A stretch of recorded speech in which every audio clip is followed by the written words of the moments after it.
My dear students, Dr. James Taylor രചിച്ച lectures on homoeopathic material media എന്ന പുസ്തകത്തെ ആധാരമാക്കിയുള്ള ഈ പ്രോഗ്രാമിലേക്ക് നിങ്ങൾക്കെല്ലാവർക്കും വീണ്ടും സ്വാഗതം. നമ്മൾ ഈ പരമ്പരയുടെ 64-ാമത്തെ എപ്പിസോഡിൽ നമ്മൾ മെർക്കുറിയസ് എന്ന അധ്യായത്തിൻ്റെ 4-ാം ഭാഗത്തിലേക്ക് കടക്കുകയാണ്. നമുക്കിവിടെ മെർക്കുറിയസിൻ്റെ പ്രധാനപ്പെട്ട ചില പർട്ടിക്കുലേഴ്സ് നമുക്ക് പരിഗണിക്കാം. The taste, tongue and mouth furnish important and distinctive symptoms. As the tongue is projected, it is seen to be flabby, has a mealy surface and is often pale. നാവ്, വായ, ഇതൊക്കെ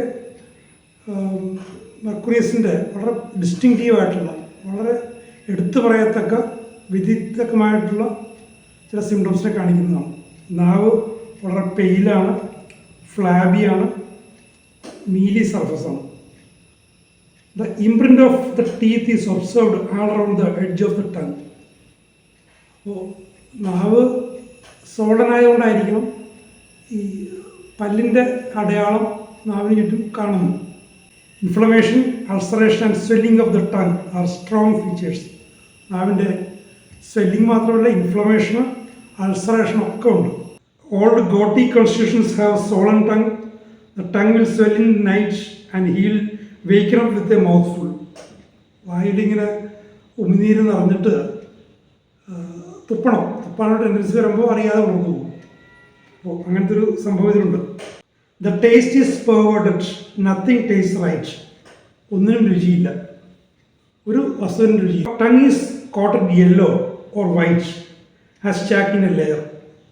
ഒരു യെല്ലോ കോട്ടിങ് അല്ലെങ്കിൽ ചോക്കുപൊടി, വെളുത്ത ചോക്കുപൊടി പോലത്തെ ഒരു ലെയറി കോട്ടിങ്.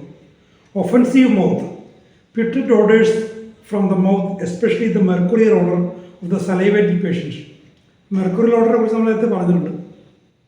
ആ സലൈവേഷൻ്റെ കൂടെ വായിൽ നിന്നും ഒഫൻസീവായിട്ടുള്ളൊരു മെർക്കുറിയൽ ഓർഡർ കൂടി വരാം. വായ കടുത്ത വായനായിട്ടാണ് offensive mouth. The tongue becomes clumsy, difficulty in talking, his speech is hardly intelligible. അപ്പോൾ നാവ് കുഴയുന്നു, മദ്യപന്മാരുടെ നാവ് കുഴയൽ പോലെ, ഇൻടോക്സിക്കേറ്റഡ് ആയിട്ടുള്ള അവസ്ഥ പോലെ കുഴഞ്ഞ നാവ്. അപ്പോൾ നാവിൽ ഒരുപാട് സിംറ്റംസ് വരുന്നുണ്ട്.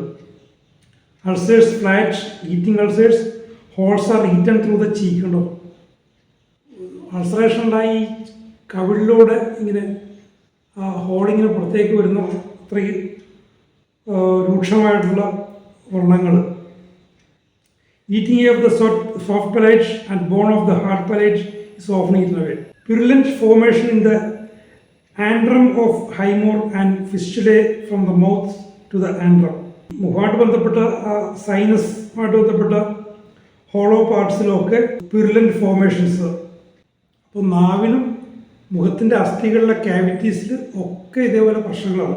പ്യുരുലൻറ്റ് formation the antrum of Highmore and fistulae from the mouth to the Antrum.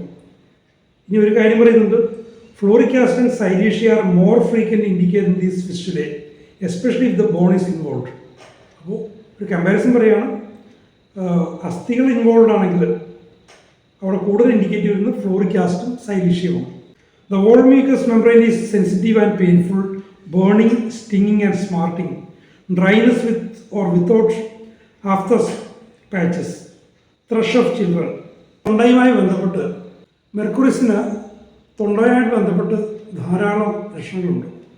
നമുക്ക് ഒന്ന് പരിശോധിക്കാം. Sore throat is a remedy for inflammation of the throat with spongy appearance, general diffused tumefaction, swelling of the parotids, fullness and stiffness of the neck. ഒരുപാട് പ്രശ്നങ്ങളാണ്. തൊണ്ടയുടെ ഇൻഫ്ലമേഷന്, spongy appearance, പാരോട്ടിഡ്സിൻ്റെ swelling, fullness, നെക്കിൻ്റെ കഴുത്തിൻ്റെ സ്റ്റിഫ്നെസ്, ലാർഡേഷ്യസ് ബേസിൻ്റെ അൾസേഴ്സ്. പൊതു സ്വഭാവം നമ്മൾ നേരത്തെ പറഞ്ഞ അൾസേഴ്സിൽ ഒരു ലാർഡേഷ്യസ് ബേസ് ഉണ്ട്. ഫ്ലാറ്റ് അൾസേഴ്സ്, സ്പ്രെഡിങ് അൾസേഴ്സ്, ഇതെല്ലാം മെർക്കുറിയസിൻ്റെ പൊതു സ്വഭാവം തന്നെയാണ്. Great dryness in the throat, തൊണ്ടയിൽ കടുത്ത വരൾച്ച, തൊണ്ടാകെ ഉണങ്ങി വരേണ്ട ഒരു feel. The swelling impairs the motion of all the muscles that take part in swallowing. Swelling വന്നിട്ട് ഭക്ഷണം വിഴുങ്ങുന്നതുമായി ബന്ധപ്പെട്ട എല്ലാ ഭാഗങ്ങളിലും എല്ലാ മസിൽസിലും ഈ പറഞ്ഞ പോലെ അതിൻ്റെ ചലനങ്ങളെ അത് ബാധിക്കുന്നു. അപ്പോൾ ഭക്ഷണം വിഴുങ്ങാനുള്ള പ്രയാസം വരുന്നു. swallowing is attended with difficulty, pain and paralytic weakness, and the effort to swallow forces the bolus up into the nose and liquids come out through the nostrils. അപ്പോൾ ഭക്ഷണം വിഴുങ്ങുന്നതും വെള്ളം കുടിക്കുന്നത് പോലും പ്രശ്നമാണ്. എല്ലാ muscles ഇൻവോൾവാണ്.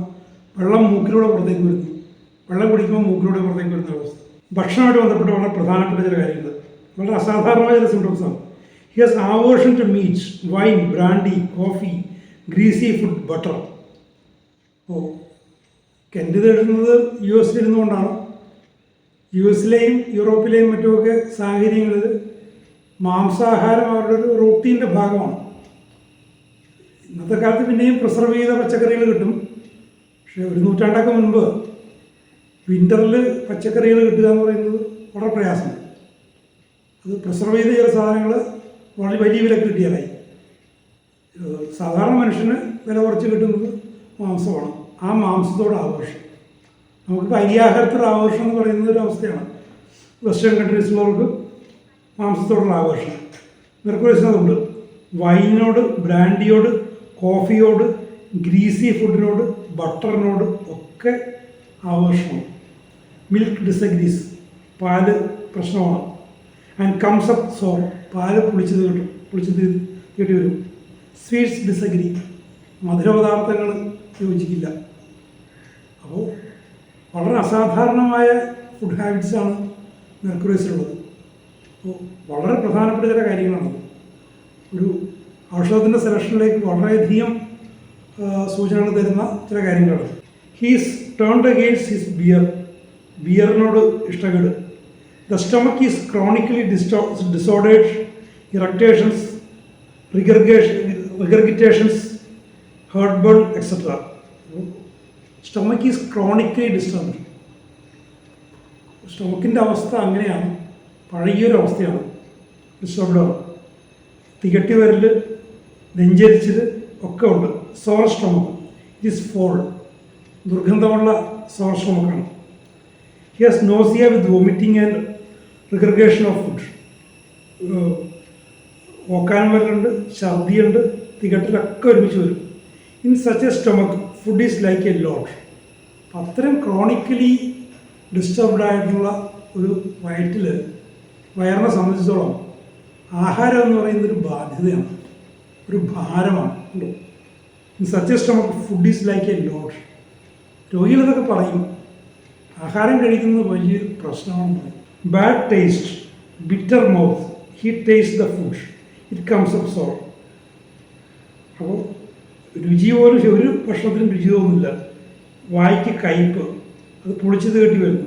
With all this the saliva constantly runs through the mouth. ഇതിനോടൊപ്പം വായിലൂടെ ഇങ്ങനെ ഉമിനീരൊലിച്ചു വരുന്ന അവസ്ഥ കണ്ടോ. പല ഔഷധങ്ങളും അത് കാണും, പക്ഷെ മെർക്കുറീസിൽ അത് വളരെ സ്ട്രോങ് ആയിട്ടുണ്ട്. വയറ് കേടാണ്, വായിലും പ്രശ്നങ്ങളാണ്, ഉമിനീരൊലിപ്പ്. It does not improve as digestion goes on. ദഹനം നടക്കുമ്പോഴും ഇതിനൊരു ഇമ്പ്രൂവ്മെൻ്റ് ഉണ്ടാകുന്നില്ല. ചിലപ്പോൾ ദഹിച്ച് ഭക്ഷണം ദഹിച്ച് കഴിയുമ്പോൾ വയറിൻ്റെയും വായുടെയും പ്രശ്നം ശരിയാകും, പക്ഷേ ഡൈജഷൻ മുന്നോട്ട് പോകുമ്പോഴും അത് ശരിയാവുന്നില്ല. The half digested substances are vomited. പകുതി ദഹിച്ച ഭക്ഷ്യവസ്തുക്കൾ ഛർദ്ദിച്ചു പോകുന്നു. It is like the state in persons who have destroyed their stomach from crossing liquors, beer, wine and whisky. ലിക്കേഴ്സും മറ്റുമൊക്കെ കഴിച്ച് വയറ് കേടാക്കിയ ഒരാളുടെ എന്നപോലെ ഒരവസ്ഥയാണ്. അമിതമായി മദ്യപിച്ചും ലഹരി ഉപയോഗിച്ചും വയറ് കേടാക്കിയൽ എന്നതുപോലെയുള്ള അവസ്ഥയാണ്. അതുകൊണ്ടാകണമെന്നില്ല. ഇനി ഇയാളുടെ ലിവറിന് പ്രശ്നമുണ്ട്. The liver furnishes much trouble. Our forefathers for years took blue mass every spring to regulate the liver.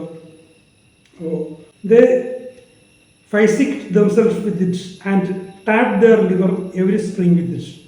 And as a result, they had worse livers than they would have had if the doctors had stayed at home. Constipation, bilious habits and disordered stomach. മലബന്ധം, bilious habits, disordered stomach, വയറാകെ പ്രശ്നമാണ്. The fullness in the region of the stomach, coming in spells, worse in cold, damp weather and warm, damp weather, worse in the spring, jaundiced condition, disordered stomach. വയറിന് ഒത്തിരി പ്രശ്നങ്ങളാണ്.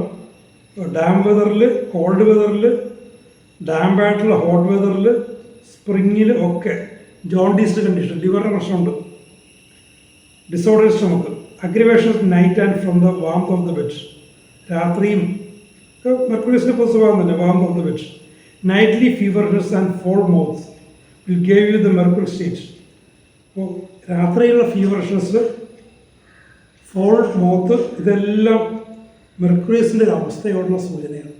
രാത്രിയുടെ പ്രശ്നങ്ങൾ, കിടക്കയുടെ ചൂടുള്ള വർധന, വായയുടെ ഈ പറയുന്ന ഫോൾ സ്മെല്ല്, വയറിൻ്റെ പ്രശ്നങ്ങൾ ഒക്കെ ഒത്തിരി പ്രശ്നങ്ങൾ കാണിക്കുന്ന ഒരു ഔഷധമാണ് mercurius. Many complaints of mercury are aggravated by lying on the right side. വലതുവശം തിരിഞ്ഞ് കിടക്കുമ്പോൾ ഒത്തിരി മെർക്കുറിയസിൽ ഒത്തിരി സിംറ്റംസ് വർദ്ധിക്കും വലതുവശം തിരിഞ്ഞ് കിടക്കുമ്പോൾ. The lung symptoms and cough, liver, stomach and bowel symptoms are all worse while lying on the right side. ലങ്സിൻ്റെ സിംറ്റംസ്, ബവൽ സിംറ്റംസ് ഒക്കെ വലതുവശം തിരിഞ്ഞിടക്കുമ്പോൾ വർദ്ധിക്കും. മെർക്കുറിയസിനെ കുറിച്ചുള്ള വളരെ ശക്തമായ കുറേ സൂചനകളാണ് ഈ ഭാഗത്ത് നമ്മൾ കേട്ടത്. മെർക്കുറിയസ് സെലക്ട് ചെയ്യുന്നതിൽ നിങ്ങൾ വളരെയധികം ഈ സൂചനകൾ സഹായിക്കും. മെർക്കുറിയസിനെ കുറിച്ചുള്ള കൂടുതൽ വിവരങ്ങൾ നമുക്ക് അടുത്ത എപ്പിസോഡിൽ നമുക്ക് കേൾക്കാം. Thank you for watching.